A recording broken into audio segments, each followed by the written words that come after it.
કે રાજુભાઈ આવું પગલું કેમ ભરવું પડ્યું. કારણ કે એમના ઉપર કુલ 3 કેસો છે. 2022ની વિધાનસભાની ચૂંટણીમાં એફિડેવિટ કર્યું, એમાં એમણે 3 કેસોનો ઉલ્લેખ કર્યો છે. એક કેસ 326 એટલે કે ટાંટિયા તોડી નાખવાનો કેસ, હાથ પગ ભાંગી નાખવાનો કેસ. 2 કેસ બીજા જાનથી મારી નાખવાની કોશિશ કરવાના કેસ. જે ટાંટિયા તોડવાનો કેસ છે એ કેસમાં એમને 2022ની ચૂંટણી પછી 5 વર્ષની સજા પડી ચૂકી છે. અને જે સજા એ વખતે પડી ત્યારે પાર્ટીમાં અમારે બધા ચર્ચા થઈ હતી, ત્યારે ખૂબ ડરતા હતા કે હવે શું થશે. ત્યારે અમે બધાએ કીધું કે કોઈ ચિંતા કરવાની જરૂર નથી, આ બધું કોર્ટમાં આપણે સારી રીતે બધા આગળ વધીશું અને કોઈ તકલીફ નહીં પડે.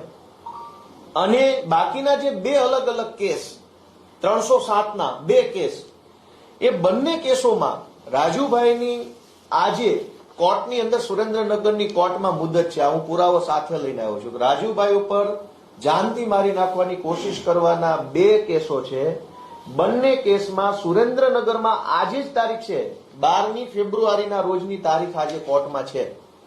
અને કોર્ટમાં શું થવાનું હતું આજે અહીંયા લખ્યું છે, ફાઇનલ આર્ગ્યુમેન્ટ, આખરી નિર્ણય આજે સુરેન્દ્રનગરની સેશન્સ કોર્ટમાં 12મી ફેબ્રુઆરીએ રાજુભાઈ કરપડા, જો અહીંયા આરોપીના નામ લખ્યા છે, ભૂપતભાઈ જીલુભાઈ, ઓરુભાઈ જીલુભાઈ, રાજુભાઈ મેરામભાઈ કરપડા, બાવકુભાઈ અને રામકુભાઈ, આ 5 આરોપી ઉપર જે કેસ છે એ કેસનું સુરેન્દ્રનગરની અદાલતમાં આજે આખરી નિર્ણય થવાનો હતો.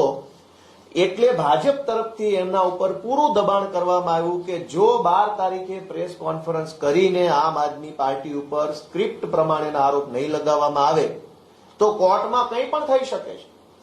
અને બંને કેસોમાં એક જ તારીખ, 2 અલગ અલગ કેસ છે. આ કેસનો નંબર છે 43/2018, સેશન્સ કોર્ટનો કેસ છે 43/2018, આ છે 44/2018.